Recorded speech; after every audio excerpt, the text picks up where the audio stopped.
মসজিদে আসলে মনে হয় মনে মনে এই চিন্তা রাখি, মসজিদে বসলে মনে হয় মনে মনে এই চিন্তা করি, 5 ওয়াক্ত নামাজ যারা মসজিদে এসে পড়ে আমরা মনে মনে চিন্তা করি যে আর গুনাহ করব না, আর গুনাহ করব না। কি বলেন ঠিক না?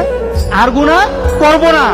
কিন্তু মসজিদ থেকে বের হওয়ার পর ঠিক আবার একটা গুনার মধ্যে আমরা মিশে যাই। আমার ভিতরে আপনার ভিতরে এই চিন্তা হয়তো চলে আসতে পারে যে এত গুনাহ করেছি, মাবুদ কি মাফ করবেন, রব কি মাফ করবেন? দেখুন হাদিসটা কত সুন্দর হাদিস। আল্লাহ সুবহানাহু ওয়া তাআলা আবার ডাক দিয়ে বলেন, সেই বান্দা যখন গুনাহ করতে থাকে এরপরে সে আবার আল্লাহর দরবারে রাব্বি আযনাবতু, আয় আমার রব আমি গুনাহ করে ফেলেছি। সে হয়তো চিন্তা করেছে হাসরের ময়দানে আল্লাহর দরবারে দাঁড়াবো, আল্লাহ আমাদের বিচার করবেন, ফয়সালা করবেন। আমি হয়তো আমার মাকে ডাক দিব, মা বলবে আমি তোর সাথী না।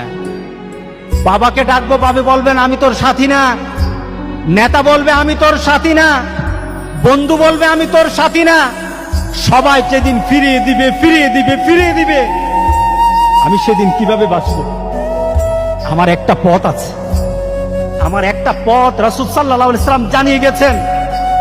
এই পথটা যদি কেউ অনুসরণ করে মওত পর্যন্ত চলে যায়, পাহাড় সমান গুনাহ থাকতে পারে, আল্লাহ বলেন সব গুনাহকে আমি মাফ করে দেব।